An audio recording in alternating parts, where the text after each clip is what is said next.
A youth soccer coach, once trusted by families, is now accused of murdering one of his own players. According to Los Angeles investigators, the teen and the coach had a close relationship, but the sidelines of trust are now blurred by betrayal. The victim, who was 13 years old, was last seen with the coach before his family reported him missing. 1 week later, the boy's body was found. Police say the coach lured the teen under the pretense of helping with a job. What happened next remains under investigation, but police say the suspect may have a troubling history of abusing minors, and now police need the public's help. I'll break down what happened and walk you through the details. For Law and Crime News, I'm Kennedi Walker. Oscar Omar Hernandez was just 13 years old. He loved soccer, but the very thing he loved would ultimately lead him into the hands of the man now accused of taking his life. According to Los Angeles police, Oscar was reported missing on March 30th, 2025, after his family said he never came home from visiting his soccer coach, 43-year-old Mario Garcia-Aquino. Oscar's older sister told KCAL News the family dropped Oscar off at a Metro League train that Friday evening. She says he was going to help make soccer jerseys at Garcia-Aquino's home. When it started to get late and no one heard from Oscar, his family grew concerned. They reportedly called his phone and were surprised when the coach answered. Garcia-Aquino allegedly told them Oscar couldn't come to the phone because his hands were full of paint. The coach was expected to drive Oscar home the next morning.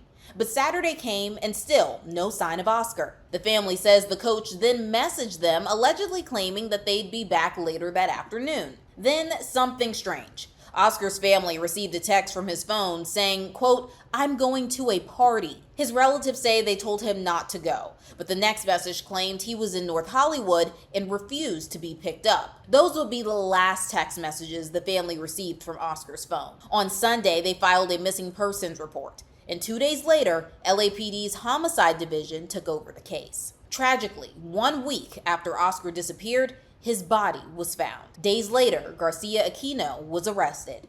Today I'm announcing the charge of murder with special circumstances against Mario Edgardo Garcia-Aquino, who's 43 years old.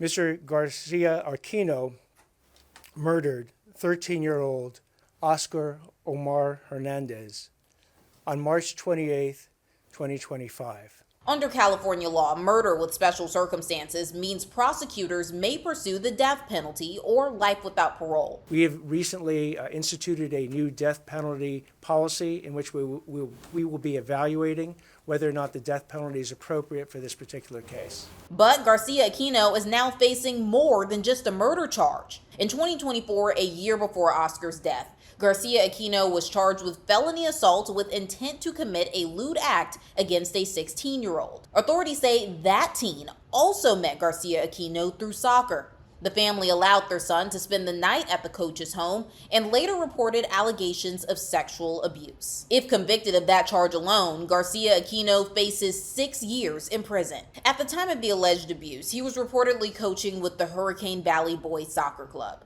working with players across multiple age divisions. Officials say until now, he had no criminal history. Now, investigators worry there may be more victims. Oscar's family is now left searching for healing while prosecutors push for justice. And joining me to talk more about this is legal expert David P. Shapiro. David, thank you so much for coming on today. Let's just jump right in.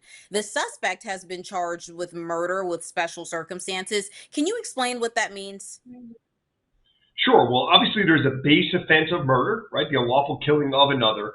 And what's unique about special circumstances in California is that that makes it a capital case. So the death penalty, legally speaking, is in play whenever someone would be convicted of the underlying offense, in this case, first-degree murder, and then the special circumstances. Now, the special circumstances alleged here involves the attempted or the actual act of lewd act on a child or sexual abuse of the child. So if that is proven, then we get into the capital punishment potentially as an ultimate outcome here. What's the threshold prosecutors must meet to pursue special circumstance allegations? Sure. Well, in this case in particular, right, first they need to believe beyond a reasonable doubt that they could prove the underlying offense, in that case murder. and then beyond a reasonable doubt that this was during the commission or the attempted commission of a lewd act on a child, right? So what they'll need to put forth is some evidence or witnesses or circumstantial evidence that this was a sexual assault and that ultimately led to the death of this young man. And during the press conference, the district attorney, he made it clear that they are considering the death penalty. Is it rare for a DA to publicly discuss potential death penalty decisions this early? Well, I mean, rare for them to come out and take a concrete position, yes. But what we've seen is a major shift in Los Angeles County with the district attorney, the new district attorney coming in to play in late 2024 into 2025. And the fact that they're saying they're considering the death penalty in and of itself is not uncommon because, again, this is going to be charged and apparently has been charged as a special circumstances murder. And if proven, that would make this individual, this suspect, the accused, death penalty eligible. Whether or not that happens, ultimately time will tell. Can previous allegations like the 2024 assault case be introduced in this murder trial? Yeah, without question, because as it relates to this special circumstances allegation of sexual abuse, under the evidence code in California, if there were prior bad acts, particularly as it relates to an alleged molest or sexual assault of a minor, that is something we'll likely see. But again, our understanding is those underlying offenses unrelated to the 13-year-old boy who lost his life in the primary case, that this individual is also under investigation for that and ultimately will be charged with that as well. And speaking of just that 2024 case, I know a lot of people are wondering if he was under suspicion of this, if he was brought in for this last year, how and why was he still allowed to coach soccer? Well, there's a couple of things in play, right? First is he wasn't charged until this week with that offense or publicly, right? It didn't even come out until this week that he was under investigation. But the defense attorney in me, the criminal defense attorney in me, is looking here in California at something known as the Child Abuse Central Index, which is where Child Protective Services, Child Welfare Services, whatever you want to call them, will get involved and will sort of do their own parallel investigation whenever there's a child who's alleging something happened to them, whether sexually or physically being abused by an adult. And if that was done here, and if there was in fact a finding, a substantiated finding of abuse, then this individual, the accused, would have been on that Child Abuse Central Index. Now, that's separate from the sex offender registry, which only happens in California if you're convicted of certain designated offenses. But what that should have done, if he was in fact on that CACI, that index, should have prevented him from working with any children under any organized facility, whether it's a coaching structure or whether it's working with kids in a school. And, it took him more than a year to be charged for that. Does it usually take so long for a person to be charged? Well, it certainly depends on the case, but the fact that there was this underlying investigation or this ongoing investigation for a sexual assault involving a minor that took about a year, not super uncommon for a number of reasons, right? Each case is different, but that doesn't alarm me as the criminal defense attorney as much as how was he allowed to be coaching soccer if he was under investigation, assuming there was any oversight at all with that soccer coaching program. Could the parents of the victim, either victim, the 2024 victim, if he's found guilty for that, or in this case with the murder charge, if the suspect is found guilty for that, sue the state, sue the county for not taking this seriously, or you're not making sure that he was blocked from coaching? They absolutely certainly can. They likely will. The issue is how successful they'll be, right? Because if he's convicted of anything, they may get a judgment against him, but if he's serving the rest of his life in prison, then what type of money are they going to get? And where they're going to go is the deep pockets, and where they might have a legit case, as you alluded to, is if there was some sort of institutional failure within Los Angeles County, that this could have been prevented. The murder of this 13-year-old, if it's believed that it could have been prevented, and if they acted outside the policy or with complete negligence or disregard for the truth of their investigation, that could be very problematic for the county. But the reality is no one's going to bring this kid back. That's true, unfortunately. Let's talk about the evidence. We're waiting on, officials to release all the evidence that they have. But could potential digital evidence, like text messages sent from the victim's phone, play into the prosecution's case? It can and it likely will, right? Nowadays, it is almost the rarity for a prosecutor to get a conviction without having digital evidence, like cell phone evidence, like GPS tracking. What cell phone tower either the accused or the victim's phone is pinging off of, to give a general idea at least of where that phone is. And we've seen that a little bit already, the importance of cell phone evidence, in two main ways. The first is there was some reporting that the victim's brother had called his brother's cell phone trying to find out where he was, and the suspect answered and allegedly said he's not available, right? So what we know is that there was this communication, cell phones were used, cell phone data, wet cell phone tower, pinging off of certain towers, give a general geographic region. And we also have heard some reporting that the accused cell phone was pinging off a tower in proximity to Oxnard, where the victim's body was ultimately recovered last week. So that's just the tip of the iceberg when it comes to forensics and cell phone evidence in particular. In a case involving, an alleged close mentor-mentee relationship, how does grooming factor legally? Yeah, I mean, legally speaking, it's always something a prosecutor is going to argue, right? Whenever you hear these types of cases, it's always, well, they violated a position of trust. And the reality is that, it's a tragedy no matter what. Any sexual abuse is a tragedy no matter what. But more often than not, we are seeing cases where the victim and the suspect know each other, and they know each other in some sort of relationship where there could be that grooming, where there's some semblance of trust, where there's some semblance of mentorship, as opposed to, 20, 30, 40 years ago, where the belief was, well, it was that stranger danger type fear, that type mindset. Nowadays, more often than not, there is a pre-existing relationship in some capacity between the accuser and the ultimate suspect in these types of cases. Could this be tried as a predatory killing under California law? Well, I mean, here's the thing. I mean, the reality is they have what they believe is a first-degree premeditated murder in the way they're charging it. I mean, the fact they're charging it as a first-degree murder out of the gate is not necessarily uncommon. And they also have the special circumstances component of it, right? So is this part of a bigger picture, part of a bigger thing that this individual was going on? Well, time will tell, right? If he is going to be linked to other crimes, whether of this magnitude of murder with special circumstances or lesser degrees but still very serious offenses, it certainly can go that route, because what we know within a week's worth of public investigation or public knowledge of it is that we have two victims, one deceased and one, going back to 2024. Who else is out there? That'll be really telling over time, because sometimes people may feel more comfortable to come forward knowing that this suspect is in custody and is likely not getting out for a significant period of time. We may see more people come out now feeling more safe that it's okay to share their story. God forbid if they were victimized by this individual as well. Yeah, and during the press conference, the DA and the sheriff, they made it very clear they were asking anyone who may have come into contact with the suspect, who feels like they were involved in an inappropriate situation with the suspect, to come forward.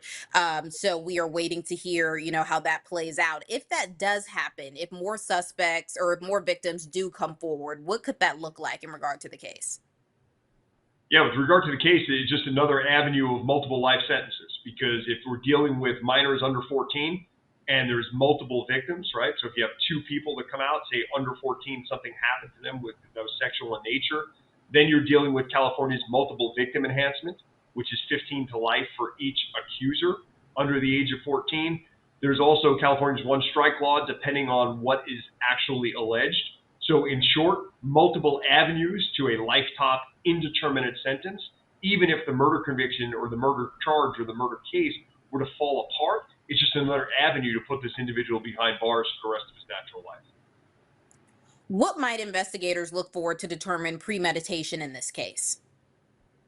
Yeah, they're going to look at a couple of things. They're going to look at, internet searches. They're going to look at what, if any, outbound or inbound communications the suspect was having.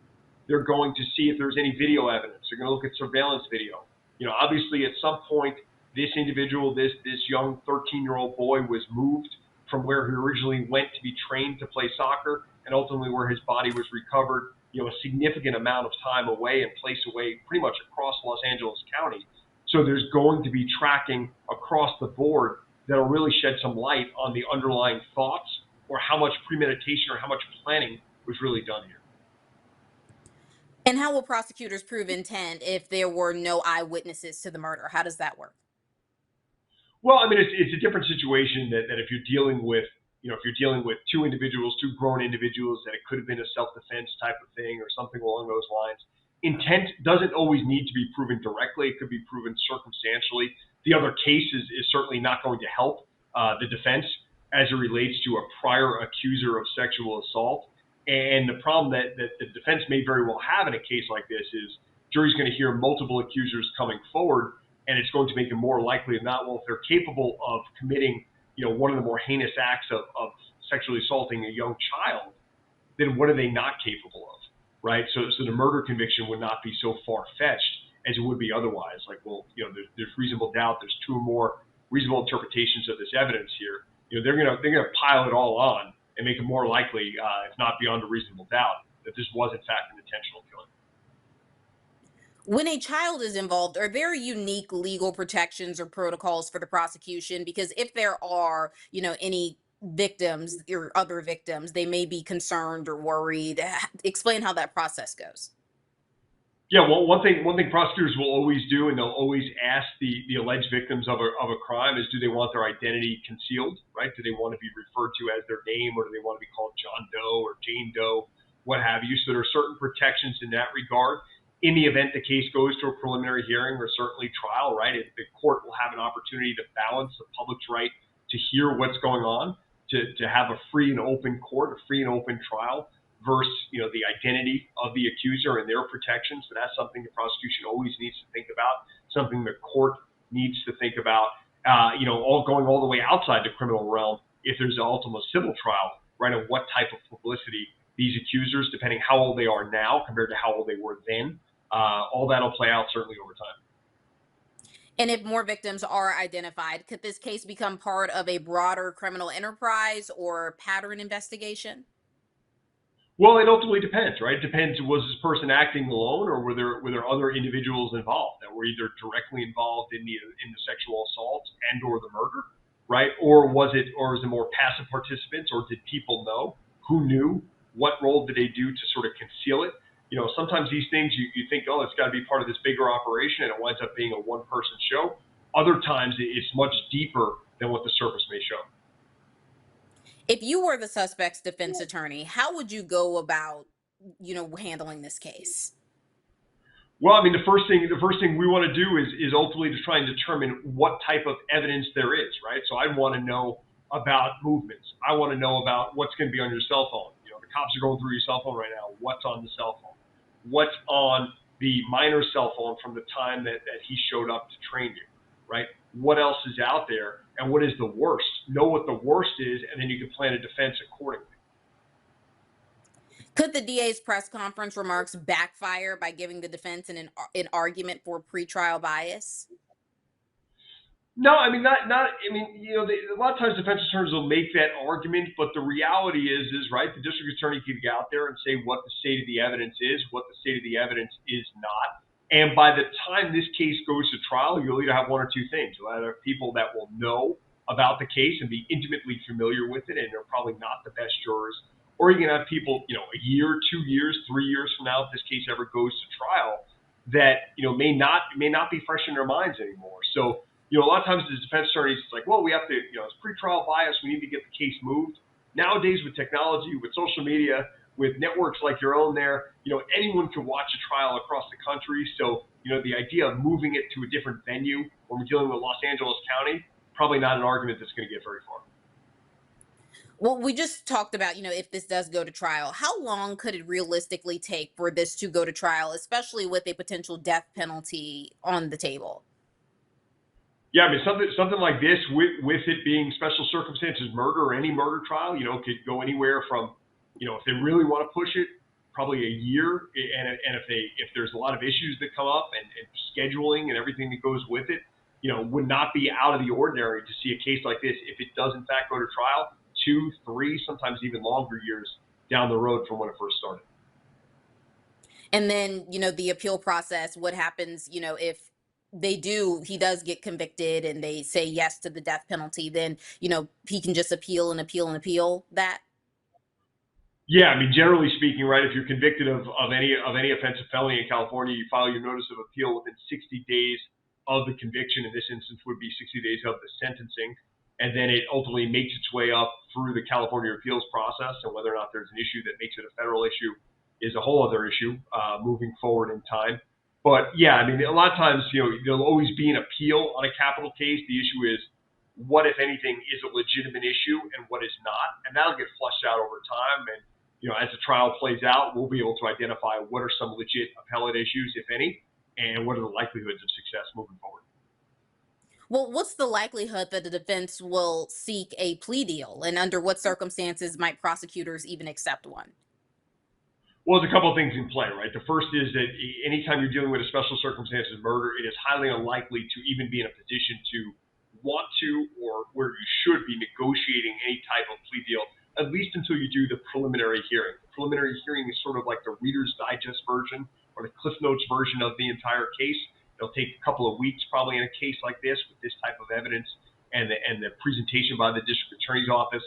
And then the ultimate issue is, well, is there a way to negotiate, assuming the evidence supports it, is there a way to negotiate away capital punishment? Because if the district attorney is in fact seeking the death penalty, now California hasn't had someone executed in roughly 20 years, but there's an argument out there that if ever the appropriate candidate, assuming this case can in fact be proven beyond a reasonable doubt, and this suspect did do these heinous acts, particularly as it relates to this 13-year-old boy, I mean, there's an argument out there that this could be a death penalty case, in which case his attorney should be negotiating for some sort of determinate or even an indeterminate life without parole sentence.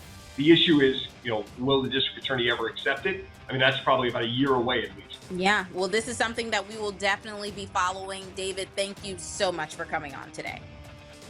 Thank you so much for having me. The cause of Oscar Hernandez's death has not been released. Reporting for Law and Crime, I'm Kennedi Walker.